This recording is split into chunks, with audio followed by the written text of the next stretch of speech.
मैं एक बौद्ध परिवार में पैदा हुआ। फिर जो मैंने देखा तो मुझे लगा कि ईसाई धर्म में एक खुलापन है। आपको लगभग कुछ भी करने की पूरी आजादी है। तब मैंने ईश्वर से प्रार्थना की, मुझे नहीं पता असली ईश्वर कौन है, मैं आपको ढूंढ रहा हूँ, मेरा मार्गदर्शन कीजिए। जब मैं बौद्ध था तब मैं मंदिर में रहता था। जब मैं ईसाई बना तो मैंने चर्च की सेवा की, इसलिए मैंने 4 साल तक मस्जिद में रहने का फैसला किया। फिर मैंने पाया कि इस्लाम बहुत व्यवहारिक है और संतुलित है। ऐसा मैंने किसी और धर्म में कभी अनुभव नहीं किया।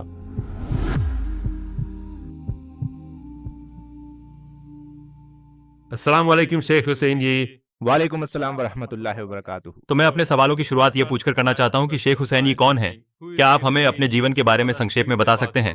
जब मैंने इस्लाम कबूल किया तो मेरा नाम रखा गया मोहम्मद हुसैन यी। मैं एक चाइनीज हूँ। मेरे जीवन की शुरुआत ऐसे हुई कि मेरा जन्म एक बौद्ध परिवार में हुआ। जैसा कि आमतौर पर होता है, आप जिस परिवार में पैदा होते हैं तो आपकी परवरिश भी उसी परंपरा और आप अक्सर अपने माता पिता के रास्ते पर ही चलते हैं। मुझे आध्यात्मिक चीजें बहुत पसंद थी, इसलिए मैं मंदिर से जुड़कर सेवा करना बहुत पसंद करता था। फिर अल्हम्दुलिल्लाह अल्लाह की मर्जी से एक दिन मैं ईसाई धर्म अपनाने की ओर बढ़ा। ईसाई धर्म अपनाने के बाद, क्योंकि मेरे परिवार के कुछ सदस्य भी इसमें हैं, हमारा परिवार बहुत मिला जुला है। कोई ईसाई है, कोई बौद्ध, कोई ताओ मत का मानने वाला है और कुछ लोग फ्री थिंकर्स हैं।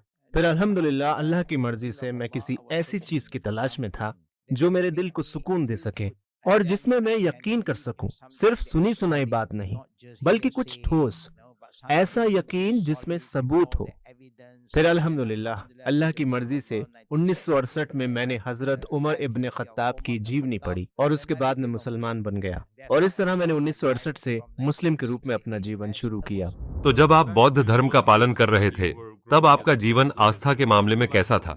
आप किस पर विश्वास कर रहे थे? जाहिर है, एक बौद्ध के रूप में आप गौतम बुद्ध की शिक्षा पर विश्वास करते हैं, उनके मूल्यों और आध्यात्मिक मार्गदर्शन पर यकीन रखते हैं।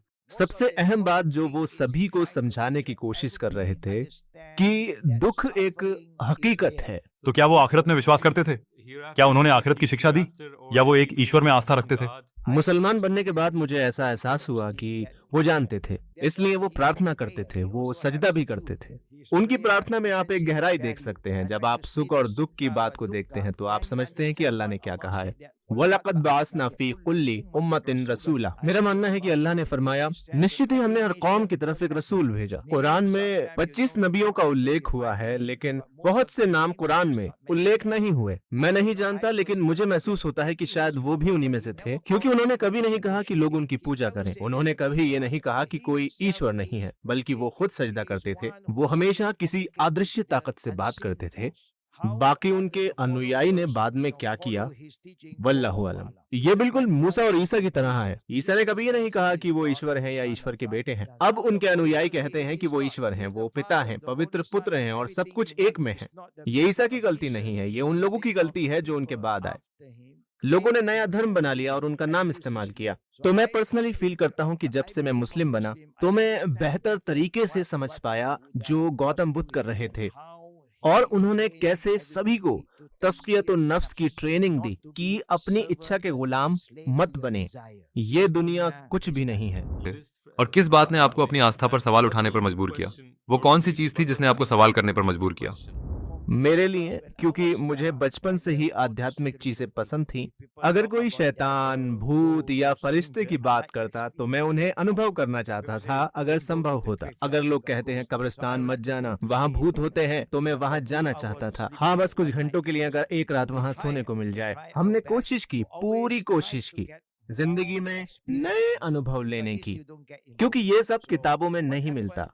अब हुआ यूं कि बाद में मैंने देखा कि बहुत सी चीजें हैं जो इस धर्म में मना थी। मुझे नहीं पता वो बुद्ध की असली बात थी या नहीं, लेकिन वो जो हम मान रहे हैं उसके मुताबिक हम कोई भी मांस नहीं खा सकते, किसी भी जीव को मारना सख्त मना है, तो आपको शुद्ध शाकाहारी बनना पड़ता है।